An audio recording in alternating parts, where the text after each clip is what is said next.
دي افضل واهم واحسن حاجه ممكن تعملها لنفسك ولحياتك ولشغلك ولمستقبلك في الكام سنه الجايين دول، ولو عملتها هتشكرني فعلا بعد سنتين بس مش اكتر. والكلام ده مبني على تجربه واحصائيات، مش مجرد كلام بيتقال. الفكره كلها انك تبدا تعمل كونتنت. وقبل ما تقول لي بلاش الموضوع ده لان الناس كلها بتتكلم فيه دلوقتي، فانت سيبك من الناس دول لانهم كلهم على بعض ما يجوش 2% و1% منهم اللي بيكمل. بس فكره الكونتنت دلوقتي هو اللي هيخليك تتشاف ايا كان انت مين. لو ما فيش عندك كونتنت فانت مش متشاف، محدش يعرفك، محدش يسمع عنك اي حاجه. لو انت اجمد حد في الوظيفه بتاعته او في الشغل بتاعه ما فيش عنده كونتنت متشاف، فانت محدش عارفك. لو انت اجمد براند في العالم دلوقتي ما عندوش كونتنت فانت محدش يعرفك. لو انت بتقدم برودكت عليه نيد عالي جدا في الماركت ومحدش عارفك فانت مش متشاف. الفكره كلها في الكونتنت، غير اصلا البيرسونال براندنج اللي انت هتعمله لنفسك او البيرسونال براندنج اللي انت هتعمله للبيزنس بتاعك. الفكره كلها في الجيرني او في السايكل اللي هتمشي فيها، وهتعلمك سكيلز وهتديك اكسبيرينس انت ما كنتش متخيل. الكلام ده هيبدا ازاي؟ هيبدا من اول ما انت بتقرر تعمل كونتنت، انت بتبدا تتعلم مهارات الريسيرش الجامده. ليه؟ لان انت خلاص حددت انك هتبدا تتكلم في التوبيك ده، فبتبدا تبحث في السوق كويس جدا ازاي الناس بتكريت الكونتنت اللي انا عايز اتكلم عنه. تبدا تتفرج هنا وتشوف هنا وتبحث هنا، فانت كده خلاص بتطور مهاره الريسيرش عندك، ودي اول عتبه كده.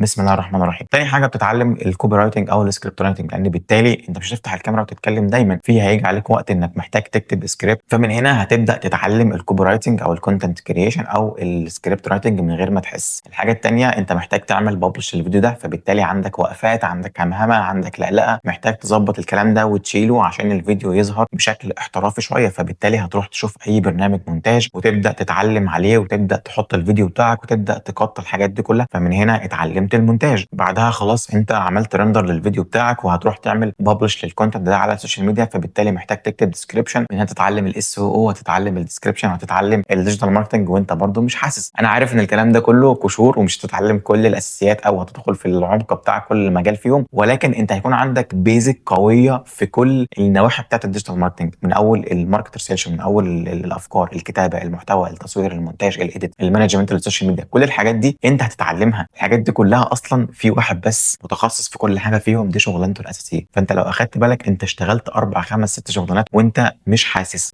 زي ما قلنا مش هتكون فيه محترفي، بس على الاقل انت عندك بيزك قويه لخمس ست شغلانات. دي الحاجه اللي انت هتخرج منها من الكونتنت قبل ما تخرج بالفايده الاكبر، وهي انك هتتشاف، وهي انك هتعمل بيرسونال براندنج الشغل بتاعك، للبيزنس بتاعك، للبراند بتاعك. الفكره كلها الكونتنت هو الحاجه اللي العالم عايش عليها دلوقتي. لو انت مش عندك كونتنت فانت مش موجود. فدي حاجه من الحاجات اللي ممكن تخليك تقوم دلوقتي بعد الفيديو ده تبدا تفكر في البلان او الاستراتيجي اللي هتمشي عليها في الكونتنت بتاعك. فانت دلوقتي مالكش اي حجه، عندك 90,000 سبب يخليك تقوم دلوقتي تقفل السوشيال ميديا اللي عمال تقلب فيها على حاجات ملهاش اي لازمه، وتبدا تفكر ازاي هتبدا اول قطعه محتوى ليك، ايا كانت بوست، ايا كانت فيديو، ايا كانت صوره. المهم انك تبدا تحط فكره انك تكريت كونتنت على السوشيال ميديا من الاولويات المهمه اللي لابد منها عشان تطور نفسك وحياتك وشخصيتك والمجال بتاعك او الكارير اللي انت عايز تمشي فيه. ابدا دلوقتي، فرصه كبيره جدا ومفتوحه جدا للناس اللي تقدر تفتح الموبايل بتاعها وتعمل كونتنت. بس كده، سلام عليكم.